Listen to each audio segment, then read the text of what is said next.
രാജ്യത്ത് ഒരു സംസ്ഥാനത്ത് പോലും ഭരണമില്ലാത്ത പാർട്ടിയായി CPM മാറി. തൊഴിലാളി വർഗ പാർട്ടി എന്ന് അവകാശപ്പെട്ടിരുന്ന CPMനെ ബംഗാൾ ആദ്യം കൈവിട്ടു.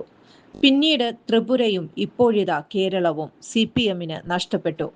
ഒരു കനൽ പോലുമില്ലാത്ത പാർട്ടിയായി CPM മാറി.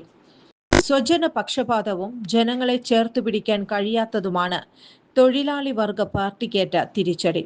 സുനാമി ആഞ്ഞടിച്ചപ്പോൾ കേരളത്തിലെ പല വൻ വടവൃക്ഷങ്ങളും തകർന്നടിഞ്ഞു. ഭരണവിരുദ്ധ വികാരം അലയടിച്ചു. വലിയ പരാജയമാണ് CPMന് നേരിടേണ്ടി വന്നത്. 10 വർഷം ഭരിക്കാൻ അവസരം നൽകിയിട്ടും കേരളത്തിലെ ജനങ്ങൾക്കൊപ്പം നിൽക്കാൻ CPMന് കഴിഞ്ഞില്ല. ശബരിമല സ്വർണ്ണക്കൊള്ള വിവാദവും മുഖ്യമന്ത്രിയുടെ ധാർഷ്ട്യവും UDF ആയുധമാക്കിയപ്പോൾ അതിനെ തടുക്കാൻ CPMന് കഴിഞ്ഞില്ല. വലിയ ഭരണ തുടർച്ചയുണ്ടാകുമെന്നാണ് അവസാന നിമിഷം വരെ CPMന്റെ നേതാക്കൾ പറഞ്ഞിരുന്നത്. എന്നാൽ UDFന് ജനം കൈ കൊടുക്കുകയായിരുന്നു.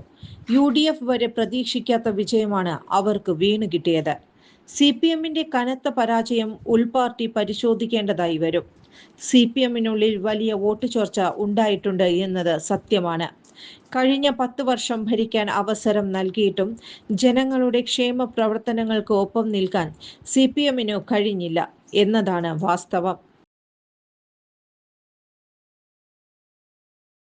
ജോൺസൺ ഒപ്റ്റിക്കൽസിൽ തിങ്കൾ, ബുധൻ, വെള്ളി ദിവസങ്ങളിൽ രാവിലെ 10 മുതൽ ഉച്ചയ്ക്ക് 1 മണിവരെ കണ്ണു ഡോക്ടറുടെ സേവനം ലഭ്യമാണ്. എല്ലാ ബ്രാൻഡഡ് ഫ്രെയിമുകളും ഇവിടെ ലഭ്യമാണ്.